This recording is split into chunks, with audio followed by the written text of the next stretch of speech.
Hey Oilers fans, the offseason in Edmonton is buzzing, and there's a lot going on that could really shake up the team's future. We've got some fresh info on jersey numbers that hints a key forward might be on his way out.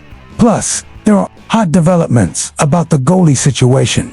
And to top it off, the contract talks for our star player have hit a snag. It's got everyone talking, curious how all this could affect next season.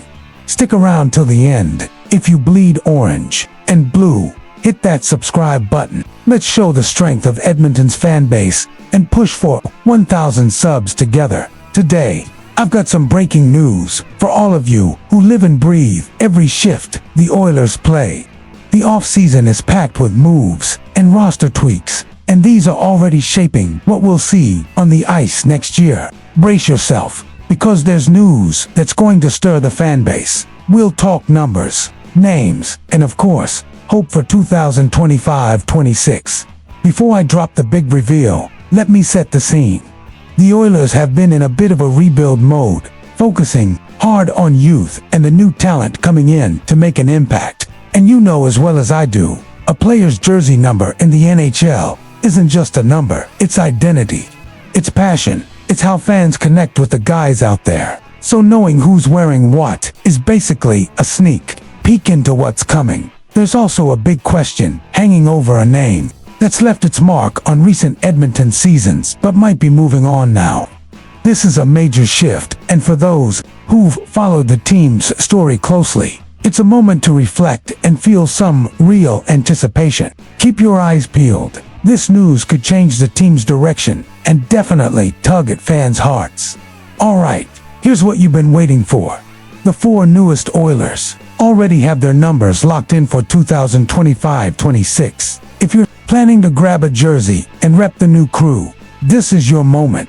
Andrew Mangiapane, the key piece we got from Washington, is set to rock number 88, a number that carries weight and expectation in this league. Then there's Isaac Howard, or Ike as folks call him, the young gun from Michigan State, who will wear 53.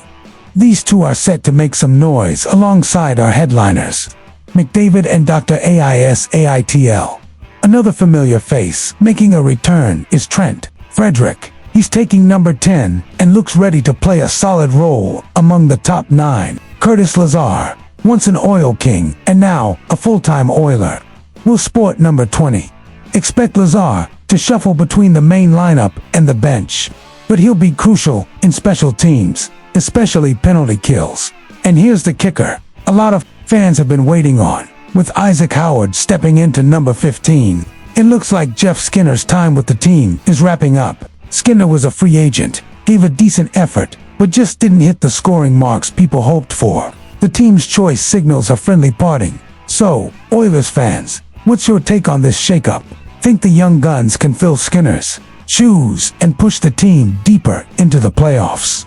Can this new wave keep Edmonton competitive and chasing that elusive cup? If you're pumped about these changes, share this news across your socials so more fans get the scoop. Drop your thoughts below. What do you make of the new numbers and the team's outlook? You won't want to miss what's next. Coming up, we'll dive into secret plans the Oilers have to beef up the roster even more, and how it could impact the cup run. Stay tuned, because the 2025-26 season is shaping up to be one heck of a ride, and you'll be right in the middle of it. Now, let's talk about something that's been keeping many Edmonton fans up at night: the goalie situation for next season. After that Stanley Cup final run, a lot of questions still linger.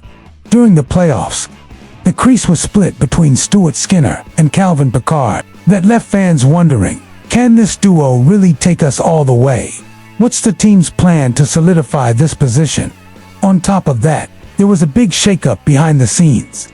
Dustin Schwartz, who spent 10 years as the Oilers goalie coach and worked with 17 different goalies, won't be back. That kind of change can seriously impact how goalies perform. Back to the main point. What's next for the Oilers net? NHL insider Elliotte Friedman recently shared a surprising take. He no longer thinks Edmonton should chase a new backup goalie to support Skinner. Friedman, who's one of the most respected voices in hockey, used to believe the team needed to bring someone new in But now, he's betting on Picard handling the backup duties, especially with the new goalie coach coming on board. For context, Picard played 59 regular season games over the past 2 years with pretty solid numbers. Even if his playoff performance was a bit up and down, that gives some confidence that he can hold the fort. Still, GM Stan Bowman said the goalie market is still being watched closely. They're open to adding reinforcements, but haven't found the right guy yet to be Skinner's immediate backup. Worth noting, Olivier Rodrigue didn't get a contract offer, and Matt Tompkins signed a 2-year deal but probably won't compete for NHL minutes. More a depth piece. That shows the focus is elsewhere. So here's a question for you. Do you think keeping Picard as the backup is the right move for the Oilers to stay strong? Or should they be hunting for a new goalie to boost confidence in net?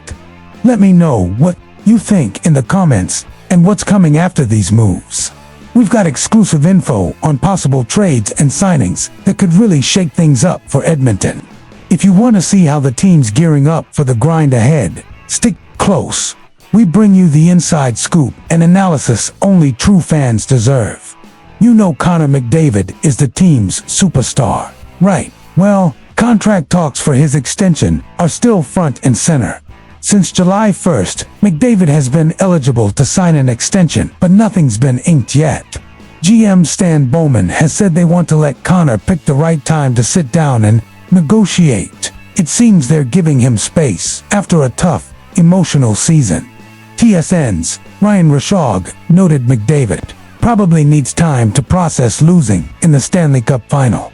No surprise there. The pressure on a player like him is massive, and the season had its ups and downs emotionally, so the delay in the deal isn't something to panic over.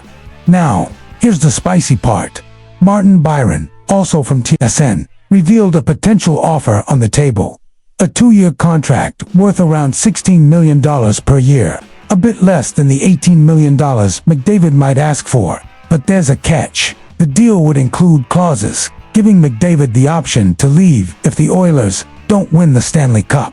That means it could be a short-term contract with an out if things don't pan out. So, McDavid's future in Edmonton is still very much up in the air. So, Oilers fans, what's your take? Do you think Connor will stick around and keep pushing for that title? Or might he use that clause to look for a fresh challenge elsewhere? I want to hear your thoughts. Drop them in the comments. Remember, McDavid just turned 28 and dropped an insane 100 points last season, including 26 goals in 67 games. He's still the cornerstone and the biggest hope for the Oilers faithful. You're following this whole saga about our star's future. You know what to do. Share this video on your socials to keep fellow fans in the loop. Don't forget to comment below and subscribe so you don't miss a single update on Edmonton Oilers. Let's stick together and watch this story unfold. It's going to be one for the books. Thanks for hanging out, and catch you in the next video.